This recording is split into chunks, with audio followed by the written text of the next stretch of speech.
13 minutos makalipas ang alas 9 ng gabi. Ang mga running stories, the news that you are following will be yours tonight. Hatid ng DZRH TNT. Tomorrow's News Tonight. Mga balitang binabantayan, mga balitang ayaw tigilan ng intriga, mga balitang patuloy ang pagbabago. Malalaman na tonight with Ray Sibayan, Kisses Habson, TNT. Tomorrow's News Tonight. TNT. Tomorrow's News Tonight. Magandang gabi po Luzon, Visayas, Mindanao sa ating pong Tomorrow's News Tonight. Ngayon po gabing ito ng Martes, May 19, 2026. Sa ating pong headlines, piso, bigong nakabawi sa forex trading. Nagsara sa palitang 61 pesos and 75 centavos per US dollar. 53 pesos per kilo na SRP sa lokal na bigas, target na ipatupad ng Department of Agriculture. Pangulong BBM, kumpiyansang makababawing ekonomiya habang may krisis sa Middle East. Lokasyon ni Senador Ronald Bato de la Rosa, natukoy na ng NBI. PNP kinumpirmang nakatakas si Senador Bato de la Rosa sakay ng SUV ni Senador Robin Padilla. Rotational brownout sa Luzon at Visayas, bubusisiing mabuti ng Kamara. PNP inalerto naman ng mga regional unit kontra epekto ng mga pagbahat kalamidad. Sa TNT Global News, death toll ng Ebola outbreak sa Congo pumalo na sa 131. Sa sports, IAC Generals tinalo ang Arellano Chiefs sa 19th PhilOil Eco Oil Pre-Season Cup. Sa TNT Showbiz, Kim Atienza ibinida ang anak sa social media nang magtapos bilang summa cum laude. TNT. Tomorrow's News Tonight. Hindi po mga lingkod, sina Ray Sibayan At Kisses Habson. para sa DZRH, una sa Pilipinas. Una sa Pilipino. Sa ating mga balita, bigong makabawi ang ating piso laban sa dolyar sa pagsara po ng palitan ngayong pong araw na ito. Bagaman hindi sumadsad na natila sa 61 pesos and 75 centavos ang exchange rate sa bawat dolyar, tulad po na naging palitan kahapon, dahil po dito ay nakatala pa rin sa nabanggit na halagang record low o ang pinakamahinang palitan ng piso kontra dolyar sa kasaysayan ng bansa. Ayon po sa Bankers Association of the Philippines, bagya lamang nakaporma ang local currency sa kalagitnaan ng trading sa palitan na 61 pesos and 55 centavos. Pinag-aaralan ngayon ng Department of Agriculture na itakda sa 53 pesos ang suggested retail price sa lokal na bigas para matiyak ang fair market prices. Yan ay kasunod ng inaprobahan ni Pangulong Ferdinand Marcos Jr. na itakda ang 50 peso price cap sa 5% broken imported rice simula May 15 na tatagal ng 30 araw. Ayon kay DA Secretary Francisco Tio Laurel Jr., nakatakda nilang ilabas ang desisyon sa price cap sa imported rice kapag naisakatuparan na ang konsultasyon sa stakeholders. Sinabi naman ng kalihim na nakonsulta niya ang mga rice miller at industry groups at tiniyak na katanggap-tanggap naman ang 53 pesos per kilo sa lokal na bigas. Idiniin din ni Tio Laurel na layunin ng SRP na protektahan ang publiko lalo na at kailangang balansehin ng pamahalaan ang kinikita ng mga magsasaka at ng budget ng mga consumer. TNT. Tomorrow's News Tonight. Tiniyak naman ni Pangulong Ferdinand Marcos Jr. na tuloy-tuloy ang takbo ng ekonomiya at pamumuhunan sa kabila ng krisis dyan po sa Middle East. Ay naman positibo naman ang Pangulo na makababawing ekonomiya ng bansa dahil po sa akbang na ipinairal ngayon ng pamahalaan. Sa panayam ng Japanese media, ibinida ni Pangulong BBM ang mga polisiya tulad naman ng pagbibigay ng insentibo sa mga investor at pagkontrol sa gross domestic product habang patuloy ang pagtaas ng inflation. Dagdag pa ng Pangulo, gumastos ang pamahalaan para maibsan ang epekto sa pagtaas ng presyo ng petrolyo at ang pagsuporta naman ito sa micro, small and medium enterprises na bumubuo sa malaking bahagi ng negosyo at trabaho sa bansa. May hawak ng impormasyon ng National Bureau of Investigation o NBI sa kinaroroonan ni Senador Ronald Bato de la Rosa. Halos isang linggo matapos na nangyaring gulo at pag-alis nito sa Senado. Kinumpirma ito ni NBI Director Melvin Matibag sa isang news forum ngayong araw. Subalit tumanggi muna siya na magbigay ng karagdagang detalye upang hindi mabulilyaso ang kanilang operasyon at investigasyon.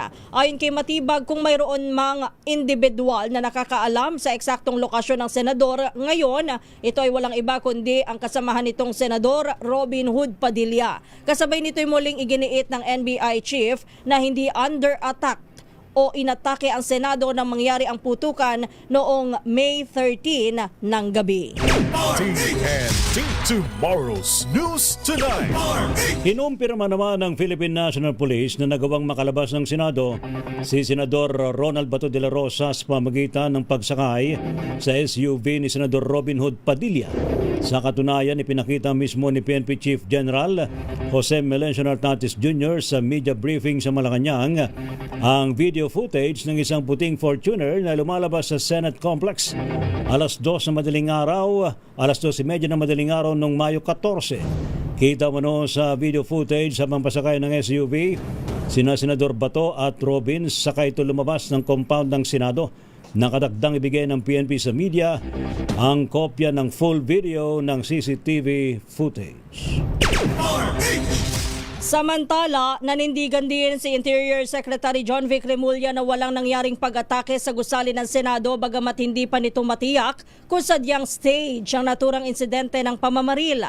Sa isang briefing sa Malacanang, ipresenta ni Remulla at ni PNP Chief General Jose Melencio Nartates Jr. ang CCTV footage mula sa GSIS Complex at sa mismong Senado upang ipakita ang totoong takbo ng mga pangyayari.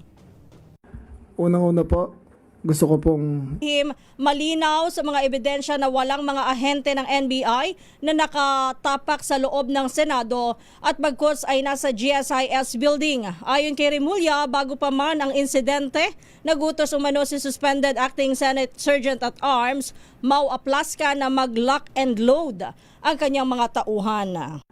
Unang-una po, gusto ko pong isaad na pagkatapos ng 6 na araw na masusing pag-iimbestigasyon, paghagila po ng lahat ng available videos, interviews, affidavits, ay marami po kaming conclusion na nakuha. Unang-una po, for the record, all evidence points that there was no attack on the Senate. I would like to repeat, all evidence points that there was no attack on. Yan po bahagi ng pahayag ni DILG Secretary John Vic Remulla. TNT Tomorrow's News Tonight. Nanindigan naman ng National Bureau of Investigation NBI na hindi under attack at under siege ang Senado nung magkaroon ng barilan o putukan sa loob ng kanilang gusali. Ginawa ni NBI Director Melvin Matibag ang pahayag nang idiin po ni Senate President Alan Peter Cayetano na under attack ang Senado. Ayon po kay Attorney Matibag, tungkulin ng NBI na tiyakin ang seguridad sa paligid ng GSIS dahil sa ito ay request mula sa General Manager nitong si Vic Veloso. Anya'y hindi sila maaaring tumanggi dahil sila isang law enforcement agency.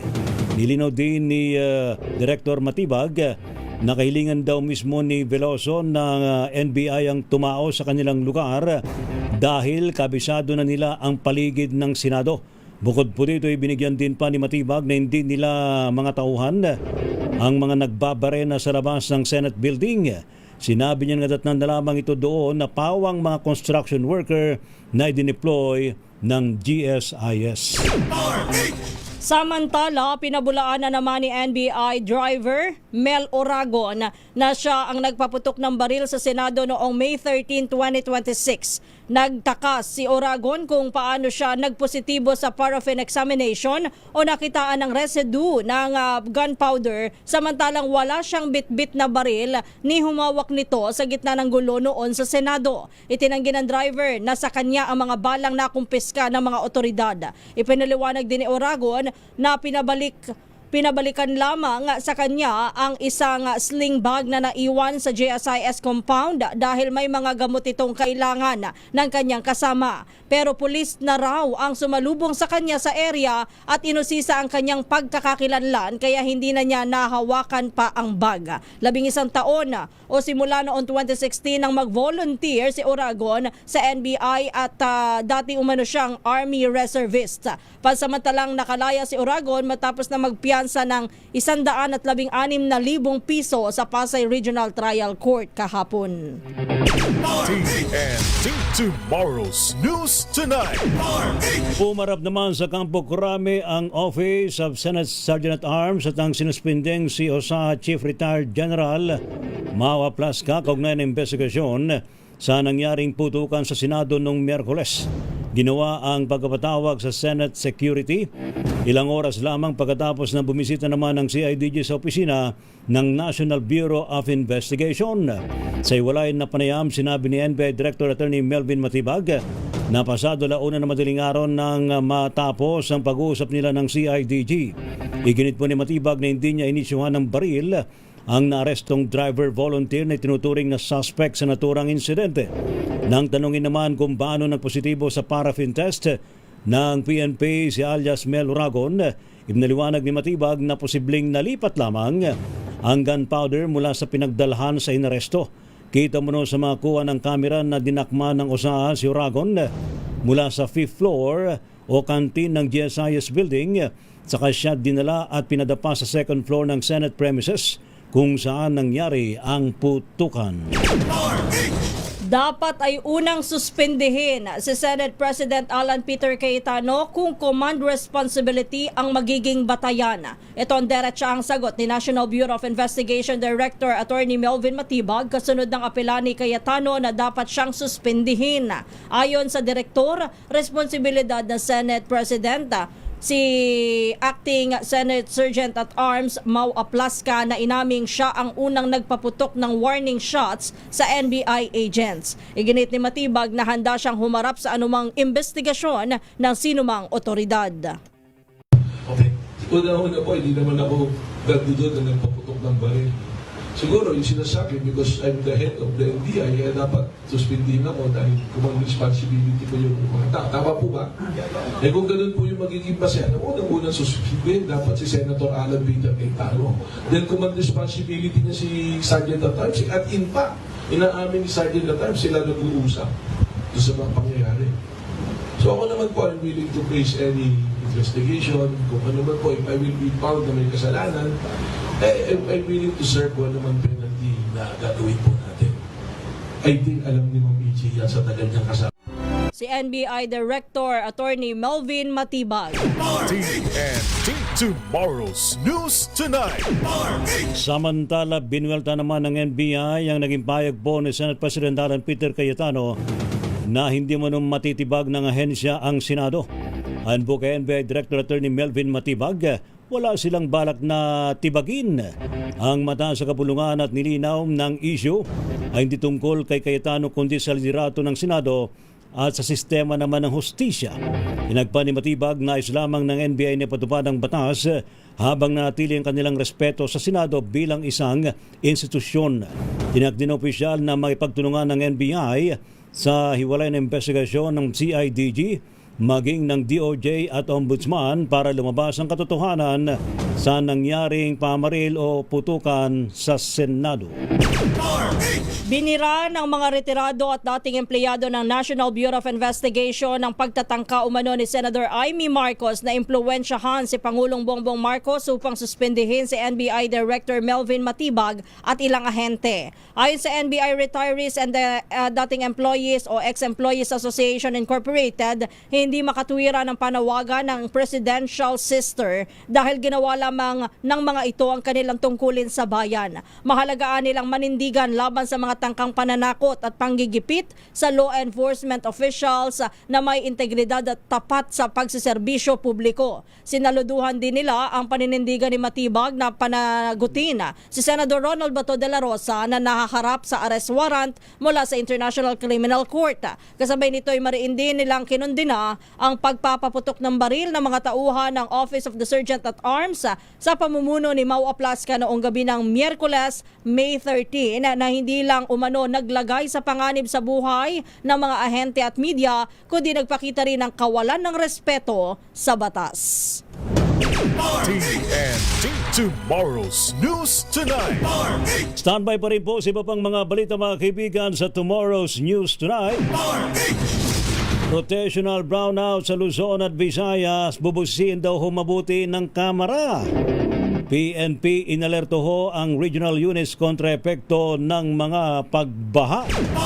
Sa pong TNT Global News, death toll ng Ebola outbreak sa Congo abay umabot na po sa 131. Sa sports, sa IAC Generals, abay tinalo daw po ang Arellano Chiefs sa 19th PhilOil Eco Oil Pre-Season Cup.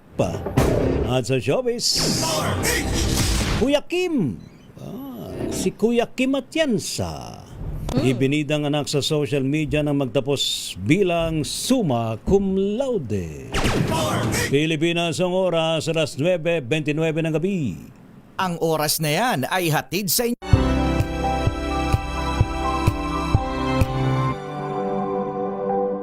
Hello, Washi! Laundry day na naman! Yay! Anong meron? Mancha ng chocolate, putik, may libag pa! Kaya natin yan! With Pride Washing Machine Detergent, may triple stain away formula. Tanggal ang makapit, madikit, at malupit na dumit mancha. Kaya easy-easy ang labada. Mula noon hanggang ngayon! All you need is pride. All you need is pride. ACS. Maulan man, no worries na amoy kulog ang damit. Charm Fab Con. Bangong kumakabloom. Tanggal amoy kulog sa bango ng charm. Kaya gamit ko, Charm Fab Con with Bloom Fresh Technology. Kills 99.9% of kulob-causing bacteria. May aroma burst pa of thousands of flowers and berries. Ang sampay sa loob, no amoy kulob. Bangong kumakabloom sa charm. Charm Fab Con. ACS. May nagbago. May arte. May budget. Akala nyo lang yon. So solid. White rose papaya. Wow, white rose. White rose papaya. Wow, white rose. White rose papaya. May glow up with white rose papaya. White Rose Papaya. May puti power times 2 kasi may papaya at niacinamide. May shea butter and tea tree oil pa. Kutis sulit ang glow May up. glow up with white rose papaya. White Rose Papaya. Kutis sulit ang glow up. ACS. Galalala Fabcon. Galalala Fabcon. Ang bango ng sampayan. Tara na magsayawan. Calefabcon, amoy nakaka-joyful!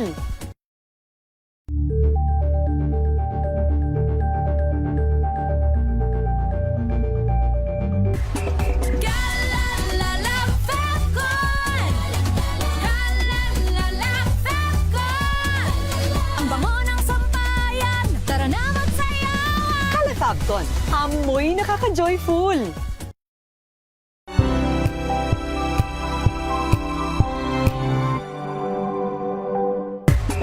Galalala Fabcon. Galalala Fabcon. Ang bango ng sampayan. Tara na magsayawan. Calefabcon, amoy nakaka-joyful!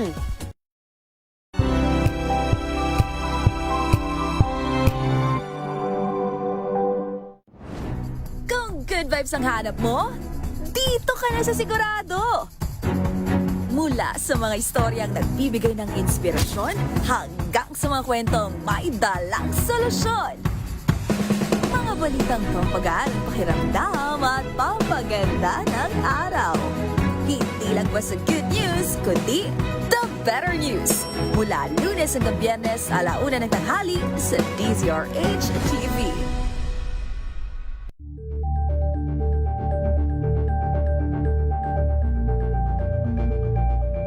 Ito ay bunsod ng nais samantalang 17 individual na ang kanilang naaresto. Ng Metro Manila Development Authority o MMDA ang No Contact Apprehension Policy o NCAP sa Metro Manila. Sa ang ilang mga dokumento ay peke. Hindi rin legal ang employment na ipinangako sa kanila. Sa mata ng batas, mananagot ang sangkot at may sala. Dahil sa bawat paglabag, may karampatang parusa. Alamin ang mga pananagutan sa likod ng mga bawal. Dito sa Hoy! Bawal Yan! Tuwing Sabado, alas 11:30 ng umaga. Dito lang sa DZRH TV.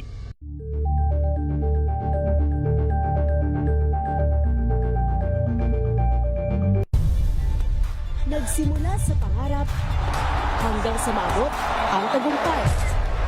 Iba't ibang kwento, iba't ibang mukha ng atletang Pilipino. Mas pinatindi, mas pinalakas, at mas pinaaksyon sa Match Point tuwing Sabado, 12:30 ng tanghali sa DZRH TV.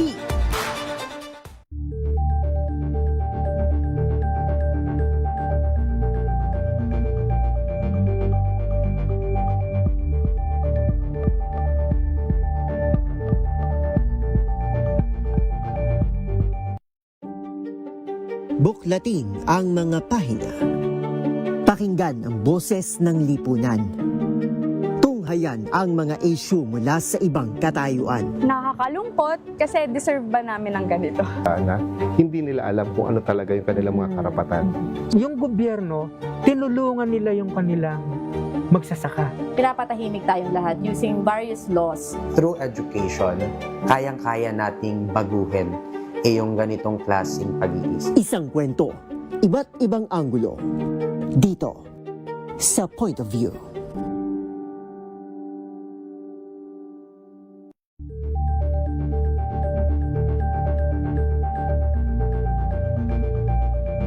Tumunog na ang gandingan para sa kalikasan. Ang itinanghal bilang Best AM Radio Program Host ay si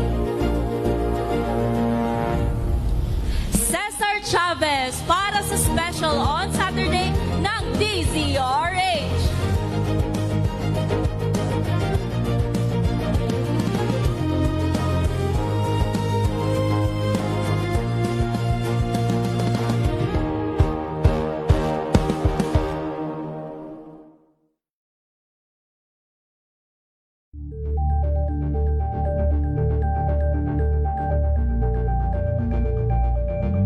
Maagang balitaan, maagang usapan sa mga issue at balita. Kasama si Kuya Angelo Palmones sa Magandang Umaga Pilipinas. Mula Lunes hanggang Biyernes.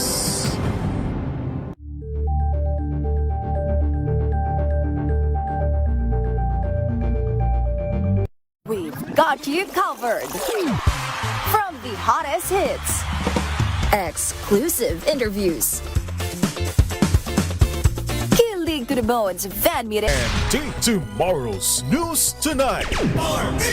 Ang niyo pa rin pong mga lingkod, sina Ray Sibayan At Kisas para sa Habson. DZRH, una sa Pilipinas. Una sa Pilipino. TNT tomorrow's News Tonight. Sa atin pa rin po mga balita, inimok po ni Senador Ping Lacson ang publiko na manatiling mapagmatsyag matapos mag-convene ng Senado bilang impeachment court sa kaso ni VP Sara Duterte. Para kay Lacson, breath of fresh air ang pag-convene ng Senado ko ay kukumpara sa tensyonadong pangyari nung mga nakalipas na linggo. Nito lamang nakalipas na linggo ay binigyan din pa ni Lacson na may hangganan ng pang-abuso naman sa kapangyarihan kasunod po ng mga pangyari sa loob ng Senado. Kahapon ay formal na nagtipo ng Senado bilang impeachment court matapos na matanggap ang articles of impeachment noong May 13. Inilabas na ng 11-member House Prosecution Panel ang assignment ng bawat miyembro para sa nakatakdang impeachment trial kay Vice President Sara Duterte. Sa isang press conference, inilahad ni House Justice Committee Chairperson and Lead Prosecutor Jervy Luistro kung paano ang pagkakahati-hati ng kanilang tungkulin sa 4 na articles of impeachment. Itinalaga ni Luistro bilang House Trial Spokesperson si Kabataan Party List Representative Representative Renico at House Assistant Majority Leader Zia Alonto Adyong. Ayon kay Luistro, ang bawat articles of impeachment ay mayroong leader prosecutor at ikalawang lead prosecutor. Siya ang prosecutor na siyam na prosecutor ang itinalaga sa Article 1 na nag-akusa kay VP Sara Duterte ng culpable violation ng konstitusyon, graft and corruption at betrayal of public trust. Ito ay may kaugnayan sa alegasyon ng misuse ng 500 milyong pisong confidential fund ng OVP at 112.5 milyong confidential funds ng DepEd. Kabilang sa siyam na ito ay sina Luistro bilang lead prosecutor, Manila Representative Joel Chua bilang second lead prosecutor, mamamayang Liberal Party List Representative Laila De Lima ng Akbayan Party List Representative Chel Jokno, Bicol Saro Party List Representative Terry Ridon, Iloilo Representative Lawrence Defensor, Bukidnon Representative Jonathan Keith Flores, One Rider Party List Representative Rog Gutierrez at ang kinatawan ng Cagayan de Oro si Representative Lordan Suwan. Itinalaga naman bilang lead prosecutor sa Article 2 ng impeachment si Congressman Terry Ridon at ang second lead prosecutor naman ay si Congressman Chel Jokno. Ang Article 2 sa impeachment ay ang culpable violation ng Constitution at betrayal of public trust tungkol sa alleged unexplained wealth ni Vice President Sara Duterte. Kabiguan na ma-disclose ang assets sa kanyang salin at kabiguang ma-divest mula sa negosyo habang nasa tungkulin sa gobyerno. Ang Article 3 na nag-aakusa po kay VP Sara sa bribery, graft and corruption at culpable violation ng Constitution sa pamamahagi ng monetary gift sa high-ranked DepEd ay itinalaga naman bilang lead prosecutor si Congressman Isabel Zamora Chua. Ang second lead prosecutor naman ay si Congressman Rog Gutierrez. Sa Article 4 ng impeachment kay Vice President Sara sa alegasyong paglabag sa saligang batas sa high crimes at betrayal of public trust dahil sa pagbabanta kay Pangulong Bongbong Marcos, First Lady Liza Araneta Marcos at kay dating Speaker Romualdez, ang lead prosecutor dito ay si Congressman Lawrence Defensor at ang second lead prosecutor ay si Congressman Laila De Lima. Tomorrow's News Tonight. Samantala naman, 2026 International AIDS Candlelight Memorial abay isinagawa daw po sa Malabon. Ating alamin sa report ni RH23 Edwin Duque. Edwin. Nakairay sa pangunguna kanina ni Mayor Jenny Sandoval, muli nitong pinaalalahanan ng bawat mamamayan na ang laban kontra HIV ay laban na nangangailangan ng pagkakaisa, pagmalasakit at pag-unawa. Anya ngayong gabi ng pag-alala at pagbibigay pugay, nagbibigay siya ng liwanag doon sa mga buhay na nawawala. Lakas naman para sa mga patuloy na lumalaban at pag-asa para sa komunidad na walang diskriminasyon at puno ng pagmamahal. Inikayat ng alkalde ang lahat na patuloy na palaganapin ang tamang kaalaman, pag-iingat at suporta doon sa mga bawat Malumbenyo na sama-sama nilang maging ilaw ng pag-asa at pagbabago. RS123 Edwin kinagulat sa Tisa Arizona sa Pilipinas, una sa Pilipinas. Samantala, dalawang drug suspect arestado, droga at baril na samsam sa Bulacan. Federico Manalili sa detalye. Yes, cases at trade ng timbog na ang dalawang individual na pawang sangkot sa pagtutulak ng illegal na droga sa ginawang operasyon ng San Miguel Ildefonso PNP ito yung pasado alas 10 ng gabi sa barangay Kalasag na banggit na lugar. Batay sa ulat at tanggap ni Police Colonel J. Baybayan, Provincial Director ng Bulacan, mula kay Police Colonel Gilmore Wasin, Hepe ng San Ildefonso PNP, isinagawa ng mga kawani ng Station Drug Enforcement Unit ang bypass operation laban sa dalawang suspect. Nang ito mismo magpositibo ng mabilan ng droga ng isang undercover na mula nga sa taga-SDAU at nahudyat para nagresulta at arestuin nga itong dalawang suspect. Ang mga suspek ay nakilalang sina alias Muyok, ito ay 47 anyos, residente na Angat, Bulacan, at si alias Alan, ito ay 33 anyos na gulang, at residente ito mula pa sa Nueva Ecija, sa Muson, Nueva Ecija, na kung saan dumadayo pa para sa pagtutulakan ng droga. Nasamsam sa mga suspek ang may 14 na sachet na hininalang sabu at may kabuuan itong na bigat ng 10 gramo at may halaga na 68,000 kalaunan. Na discovery din na may dalang baril na isa sa mga suspect na si Alan Muyok na isang 22 revolver at ito'y kargado ng 4 na bala. Nakapit na sa custodial facility ng San Ildefonso Police Station ang mga arestadong suspect habang ito'y maharap sa mga kasong RA 9165 at RA 10591. Federico Manalili para sa DZRH, una sa Pilipinas, una sa Pilipino. Thank you, Ka Federico Manalili. TNT Tomorrow's News Tonight. Sari pa rin po mga balita. Abot daw po sa 20 hanggang 30 testigo ang planong iharap daw po ng personal ng prosekusyon sa paglilitis po ng International Criminal Court ICC laban kay dating Pangulong Rodrigo Roa Duterte. Ayon po sa prosekusyon, ang bilang ay mula sa kabuang 60 hanggang 70 witnesses na hawak po ng kanilang panig. Ipinalam po ng prosekusyon sa ICC Trial Chamber 3 na libu-libong items ng ebidensyang susumite din sa oras na magsimula ang naturang paglilitis. Samantala, minungkay naman ng taga-usig na simulan na ang trial proper sa November 30. Gayunpaman, tinutulan ng depensa ang pagtatakda ng petsa. Dalaman sa kailangan daw humunang matukoy kung may kakayanan ang dating Pangulo na sumalang sa paglilitis dahil sa usapin ng kanyang kalusugan.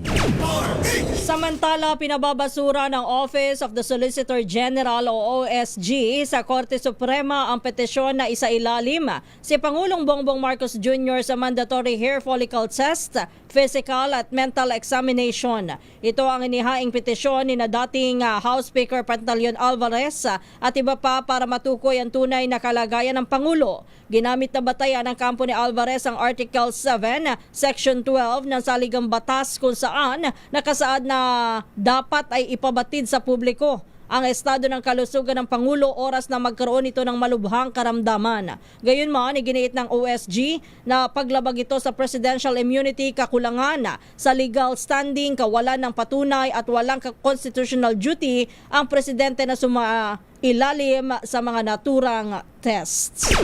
TNT Tomorrow's News Tonight. Samantala, pinaimbestiga naman ni Akbayan Party List Congressman Shell Diokno sa Kamara ang nararanasan pong rotational brownouts dahil man sa red at yellow alert sa mga power grid sa bansa.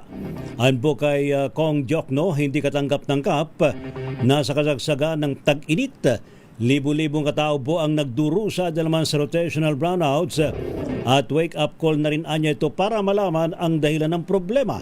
Sa House Resolution number 875 ni Diokno, dapat daw masuri ang Philippine Energy Plan na layuning tiyakin na may sapat na supply ng kuryente at mabawasan ang pagdepende sa imported na langis. Nabwisit din ang maraming kongresista sa dinaranas na rotational brownouts dahil sa kakapusan ng power supply. Busod nito'y nakiisa ang Murang Kuryente Party List na imbestigahan ng rotational brownout sa bansa, kung saan hindi rin nakaligtas ang Kamara sa power interruptions. Ayon kay Representative Arthur Yap, naputol at naantala ang deliberasyon.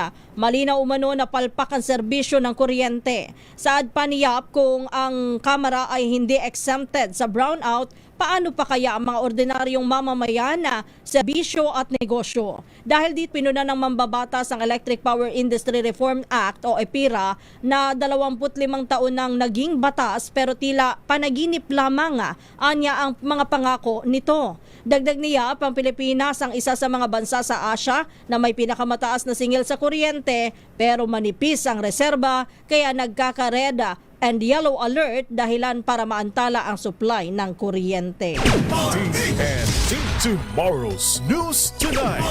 Samantala naman, pinasisili po sa Office of the Ombudsman ng 80 sa 121 flood control projects sa unang distrito ng Davao City dahil sa hinalang anomalya na nagkakalaga ng higit sa 4 na bilyong piso. Personal na hinirit ni ACT Teachers Party List Congressman Antonio Tino kay Ombudsman Boying Remulla na isama sa investigasyon ang mga proyekto sa rehiyon ni Davao City Congressman Paulo Pulong Duterte mula taong 2019 hanggang 2022. Kay Tino, halos kalahati daw po sa mga questionableng kontrata ay mga congressional insertions.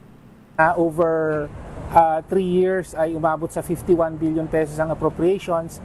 Hindi yung buong tinignan natin. As I said, 121 projects, 121 contracts, more or less mga 6 billion ang coverage nun.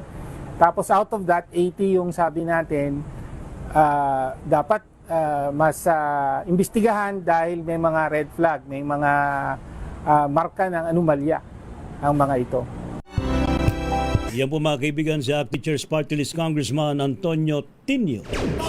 Patuloy ang pagbaba ng level ng tubig sa mga dam dahil sa mainit na panahon sa bansa. Ayon sa latest monitoring ng Pag-asa, bumaba ng 0.38 meters ang level ng tubig sa Angat Dam na nasa 177.41 meters na lamang ngayong Martes mula sa 177.79 meters kahapon.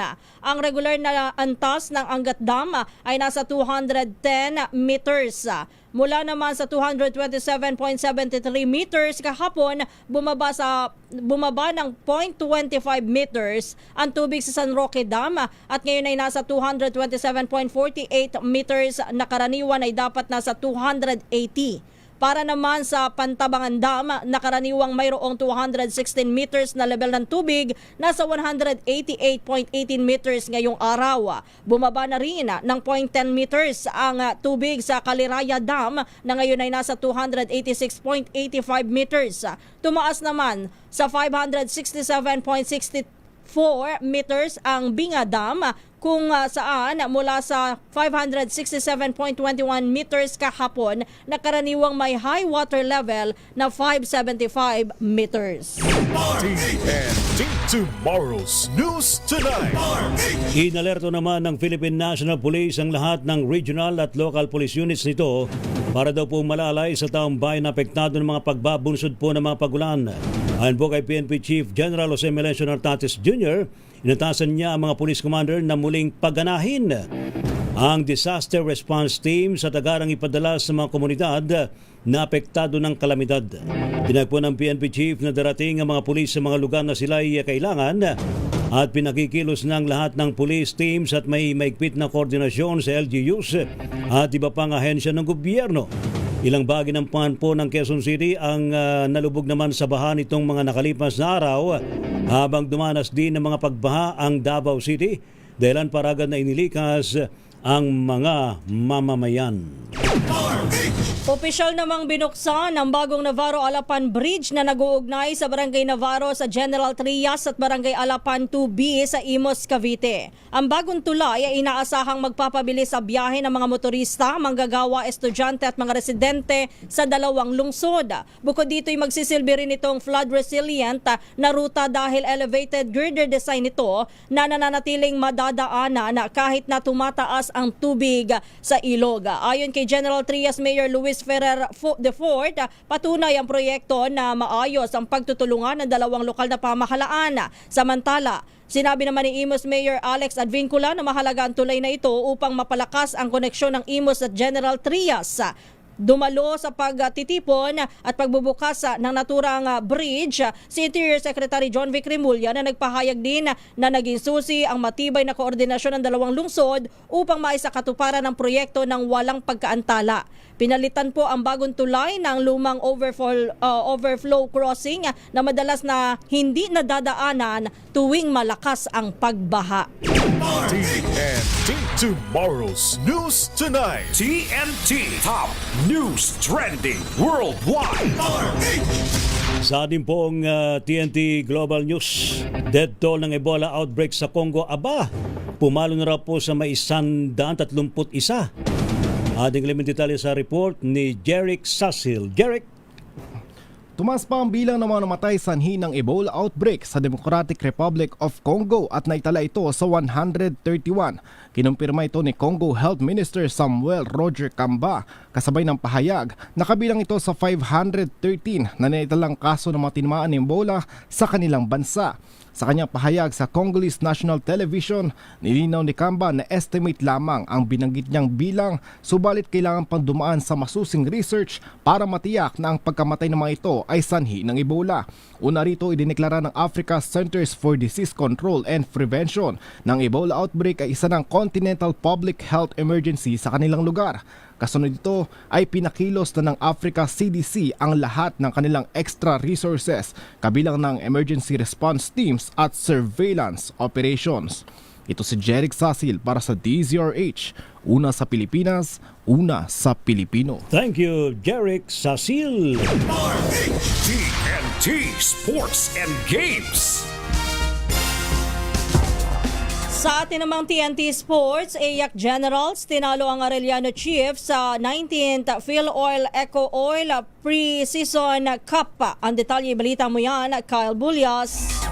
Naungusan ng AYAC Generals ang Arellano Chiefs sa kanilang laban para sa Pre-Season Cup ng PhilOil Eco Oil na ginanap sa Playtime PhilOil Center. Pinangunahan ni Wilmar Oftan ang Generals matapos umukit ng 19 points. Sumunod naman sina Jacob Sanota na may 15 points, Marvin Raimundo na may 13, Joseph Nunag na may 12 points at Jude Bagar na may 11 points. Naging dikit ang laban mula sa umpisa hanggang dulo dahil parehong agresibo ang dalawang koponan pagdating sa opensa at depensa. Pero pagsapit ng overtime, naging kalmado na ang Generals hanggang sa tuluyang masalyahan ang panalo kontra sa Chiefs sa score na 91-88. Para sa TNT Sports, ito si Kyle Bulyas ng DZRH. Una sa Pilipinas, una sa Pilipino. Thank you, Kyle Bulyas.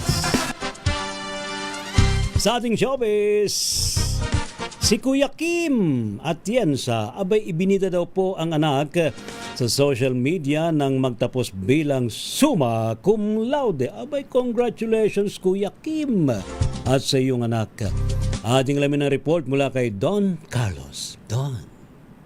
Can I make yabang? Yan ang tanong ni Kuya Kim Atienza sa natamong academic achievement ng isa pa niyang anak na babae. Sa kanyang Instagram post, ibinida ni Kuya Kim si Eliana na graduate bilang summa cum laude sa University of Pennsylvania o UPenn sa Amerika. Hindi lang yan dahil natanggap din ni Eliana ang Elaine Simon Award for Social Justice and Contribution to the Community of Pennsylvania. Present sa graduation ng buong family ni Kuya Kim at malalapit na kaibigan ni Eliana na nagtapos ng Bachelor of Arts in Environmental Studies. At yan ang shining na balita para sa TNT Showbiz. Ito si Don Carlos ng DZRH. Una sa Pilipinas, una sa Pilipino. Thank you, Don Carlos. TNT Tomorrow's News Tonight. Salamat po sa matumutok po sa ating balitaan sa Tomorrow's News Tonight.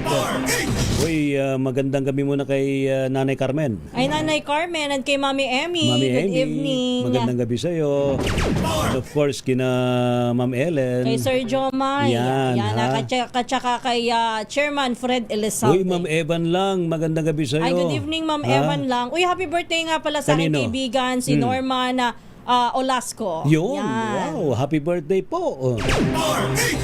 Salamat po sa matumutok po sa ating balitaan sa Tomorrow's News Tonight.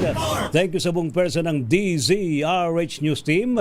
Sa ating mga nakagapay sa DZRH Radio, nandiyan si Jeric, sa DZRH Television, DZRH Digital, at maging sa DZRH Malanday Transmitter. Hindi po mga lingkod, sina Ray Sibayan. At Kisas Habson. Para sa DZRH, una sa Pilipinas. Una sa Pilipino. Pilipinas ang oras, 4 minutes bago sumapit ng alas 10 ng gabi.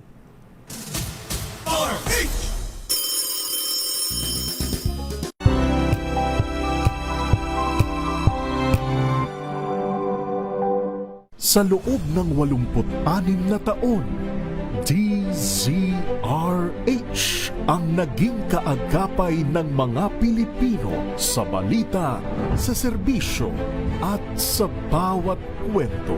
86 na taon ng tiwala at sa mga darating pang